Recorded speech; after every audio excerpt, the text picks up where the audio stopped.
Alright everyone, a new patch for Silksong just went live, version 1.0.28891. Now it might look small on paper, but trust me, this update is packed with some really crucial stability fixes, quality of life upgrades, and some very interesting changes to combat balance. So let's break it all down. Okay, let's just get right to it. The biggest question on literally everyone's mind: has this patch made the game easier? Well, the short answer is kinda, but honestly, a better word for it is fairer. Let's dive into exactly what that means. So first up, the combat and balance adjustments. It's really clear that Team Cherry has been listening to player feedback here. They've been fine-tuning Hornet's abilities, and it seems like the goal is a more balanced feel, not just nerfing the difficulty across the board. So here's the nitty-gritty. A couple of Hornet's key ranged skills, Sharp Dart and Cross Stitch, they've both gotten a nice little damage buff. That should make them feel a bit more useful. But the really big change here is the nerf to Threadstorm. Its damage has been brought down a peg, probably because, let's be honest, it was kind of dominating the late-game builds and making other skills feel a little pointless. Rune Rage also got an adjustment, just to bring its damage more in line with everything else. So what's the big picture here? Well, don't worry, the core challenge is absolutely still there. You are not going to be breezing through Farloom all of a sudden. The idea here seems to be about opening up more build diversity.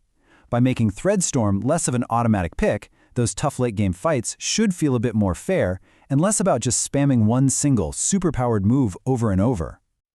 All right, next up we've got the technical improvements, and there are some fantastic quality of life upgrades here, especially if you're a controller player. This is awesome news for anyone playing on PC. We've now got full support for the PlayStation DualSense Edge controller, which means you get all that cool haptic feedback and the adaptive triggers. Plus, and this is a brilliant little touch, the game will now automatically pause if your controller disconnects. I mean, that feature alone is going to save so many runs.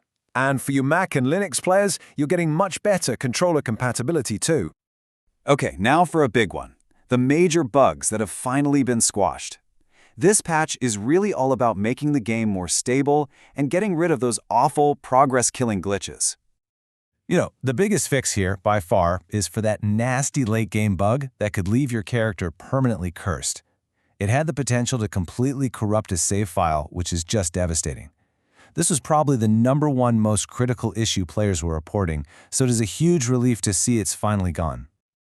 And they didn't stop there. They also fixed that soft lock that could happen at the Grand Gate, they've patched out some exploits that let you do double jumps where you shouldn't, and they've fixed a bunch of out-of-bounds glitches.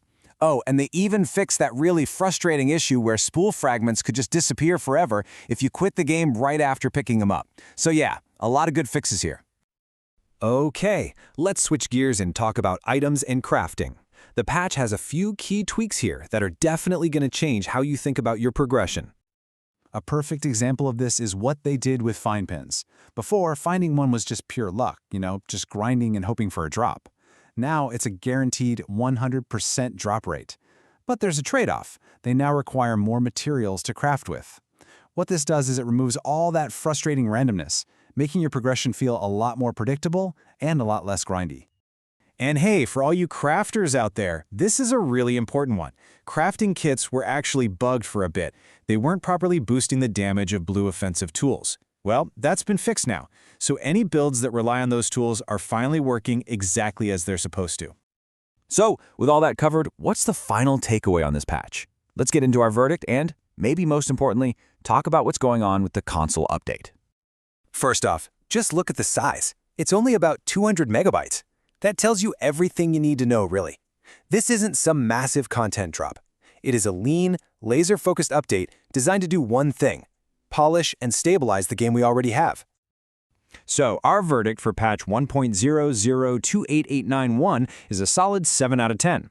It's not a flashy update, but it is exactly what the game needed right now. It takes care of major community concerns, it fixes game-breaking bugs, and it makes the whole experience feel fairer without nerfing the challenge we all love. It's a necessary and very welcome update. And now for the question I know is on every PlayStation, Xbox, and Switch player's mind. When are we getting this patch? Well, the good news is it's absolutely on the way. So here's how it usually works. PC gets these updates first because developers can just push them out instantly on platforms like Steam. For consoles, though, every single patch has to go through this whole certification and quality check with Sony, Microsoft, and Nintendo. That process can take anywhere from 1 to 3 weeks, but as soon as it gets that green light, it will go live for everyone on console. At the end of the day, this is one of those small patches that makes a really big difference. It's a fantastic step forward that just makes Silksong feel smoother, fairer, and that little bit closer to the perfection we're all hoping for. I'm IA Player, and I'll see you in the next update breakdown.